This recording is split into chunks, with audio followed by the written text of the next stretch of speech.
السلام عليكم ورحمة الله تعالى وبركاته، ومرحبا بكم في فيديو جديد. ماشي كل طفلة تولد باش تكون أميرة في دار باباها، كاين اللي تولد باش تحارب الحياة من أول دقيقة. وداد بنت من وهران تزادت في 14 ماي 1999. كانت طفلة براءة وابتسامة، بصح الدار اللي تربت فيها ما عرفت لا ضحك لا حنان. باباها مات وهي مازالها تلعب بالبوبيات، يعني صغيرة بزاف. ويماها راح تزوجت راجل تاني ما كانش يتقبل وجودها نهائيا. كل يوم في حياتها كان حرب، صوت السبان، قلة الاحترام، وحتى ضرب مرات بزاف. كانت ترقد وهي تبكي وتنوض وهي تنضرب. حلمها الوحيد هو النهار اللي ما تسمع فيه دبري روحك، دبري على راسك، دافيق حياتك، ولا روحي اخطيني من يماها، راكي غلطة في هاد الدار. في المدرسة وداد كانت طفلة شاطرة ومؤدبة، بصح كانت ديما غايسة، عينيها كان يقولوا كل شيء. تقول نحب نعيش كي البنات، نضحك، نتحب، نحس بالأمان هذاك في دارنا. ومن كثرة ما شافت الظلام في دار يماها بدأت تقرأ تشوف لي فيديو في اليوتيوب، تشوف على أوروبا وعلى فرنسا بالتحديد، تشوف قنوات في اليوتيوب الناس اللي راهي تعيش في الغربة، وتقول علاش أنا تاني نقدرش نبدل حياتي بحياتي. مادام يما تقول لي روحي دبري على راسك، وراجل يما راهو بالنسبة ليه أنا غلطة في هذيك الدار، وعلاش ما نبدلش حياتي، وعلاش ما نبدلش فيا أنا روحي نبدلها. نهار اللي وصلت وداد 16 سنة في عمرها، سمعت أن خالتها قابلة بها باش تروح عندها لفرنسا، راهي تقبل باش تستقبلها عادي. هنايا وداد شدت في هذا الخيط، وبالنسبة ليها هذا هو أملها الوحيد باش تخرج من هذيك الدار ومن البلاد كومبلي. هنا راحت بدات تبيع منه وتشري منه حتى لمت الدراهم شويه. وهنايا بالنسبه ليها ويماها اللي كانت ما على بالهاش كاع بها، وقاعده تقول لها روحي وتهلاي في روحك، المهم تبعدي عليا وعلى المشاكل راجلي. كانت كلمات يماها بزاف قاسية عليها. بالنسبة لوداد كانت هاد التذكرة تاع يماها تذكرة خلاص، المهم تخطيها من هذيك الدار ومع راجلها. يما دفعت لها كواغط ودارت لها بروكيغاسيون باش تروح تسافر وحدها باعتبارها انها قاصر. وهنايا لما سافرت بدا بالخوف والاحلام. نهار طاحت رجليها في فرنسا سنة 2020 حست روحها انه اول مرة تتنفس فيها، بصح للاسف الحرية كان فيها فخ. خالتها استقبلتها بالابتسامة، ولكن مع مرور الوقت ولا الضغط كبير بزاف. نوضي بكري، ديري هادي، طيبي، الربطي، ما كيش هنا ضيفة. خالتها شافت فيها انه غير يد عاملة، جابتها غير فام دوميناج لدارها، الخدمة صباح العشية التكليس، المهم دارتها فام دوميناج في دارها. وكي تهدر وتقول خالتي حبيت نقرا، خالتي جيت باش نخدم، خالتي حبيت نبني مستقبلي، تجيبها جاوبها خالتها وتقولها تبني اللي حبيبني وكان بنا في بلاده، وانتي ما تقدريش حتى على روحك واش تخدمي في بلاد الناس. هنايا وسط هاد الظلام كامل تعرفت على بلال. هنايا شاب جزائري بان عليه انه طيب وحنون، خلاها تحس بالاهتمام لأول مرة كأنثى في حياتها. كان يسمع لها ويقول لها انت تستاهلي تعيشي كي الناس، وانا راح نكون معاك حتى ديري وراقك، تحبي نتزوجوا، ندبر لك خدمة. بصح وداد ما كانتش عارفة انه شيطان على هيئة بشر فقط. بلال اللي ما كانش تعرف عليه والو ما كانش ملك، كان شيطان. كان يتاجر في المخدرات، عنده سوابق عدلية، كان يدور مع لي فوايل تما في مارسيليا. كان ما يخافش القانون ولا خاف ربي، يعني السيد تاع راسه. بدات تخرج معاه وتسهر وتضحك، وهذا الشيء اللي خلاه خالتها تحوزها من الدار وتزيد تهنيها وتقول لها راكي وليتي وحده اخرى خلاص. بصح الا وقعت لك حاجه عمرك ولا تعاودي تجي ليا ولا تجي لعندي، خلاص مادام خيرتي هاد الطريق الله يسهل عليك.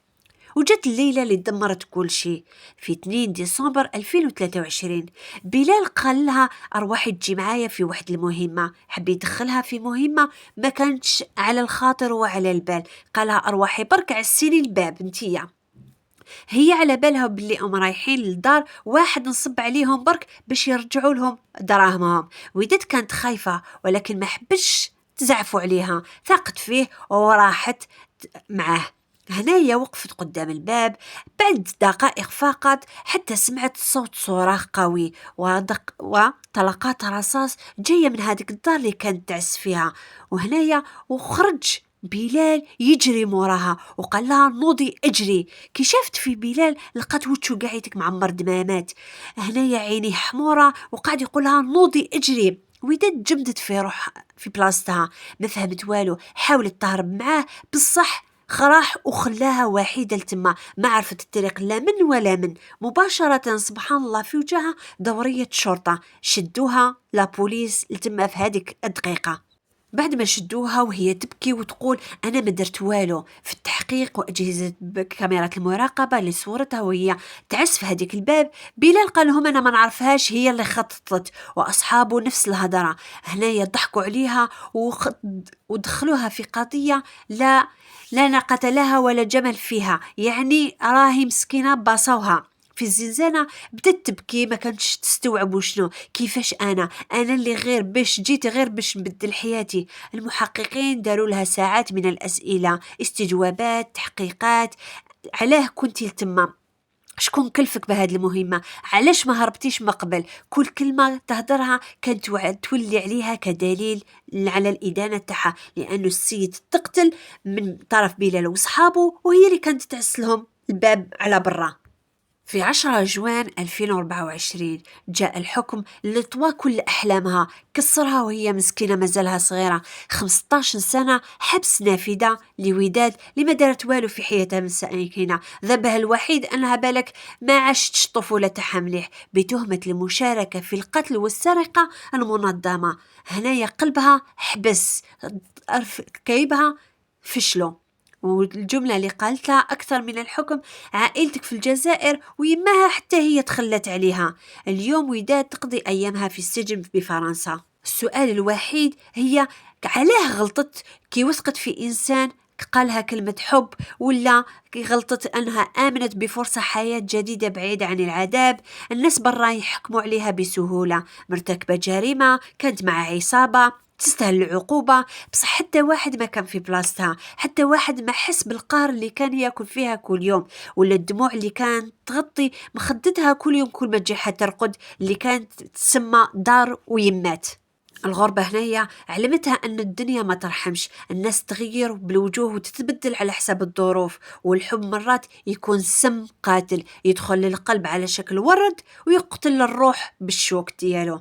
كي تقعد وحدها في الزنزانة ترفع يديها للسقف وتقول كنت نبغي نعيش، كنت حابة نعيش الحياة، اختارت باش تكتب عليا حكم آخر. 15 سنة 15 سنة من عمرها تروح هكذاك. واللي قتل الإنسان الحقيقي هذيك الليلة راهو هو تاني تشد أيضا بالمشاركة معاها. والسؤال الكبير يبقى معلق، واش لو كان خالتها وقفت معاها وحوست لها على خدمة؟ واش لو كان وداد قعدت هنا في الجزائر؟ واش لو كان القدر عطالها فرصة أخرى للحياة؟ واش كانت حدير؟ ماشي 15 سنة اللي ضيعتها في حياتها حتضيعها تما في حبس في فرنسا، لا تروح تزورها ولا خالة اللي تخلت عليها ولا الحياة كومبلي اللي راهي واقفة ضدها.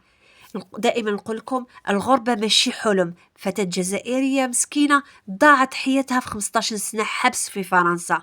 الله المستعان. ودائما البنات خذوا العبرة من هذه القصص، هذه القصص اجتماعية فيها عبرة بزاف. عمركم ولا تتكلخوا بأنه مهما كانت الظروف اللي كتعيشي فيها أحسن من الشارع ولا المجهول.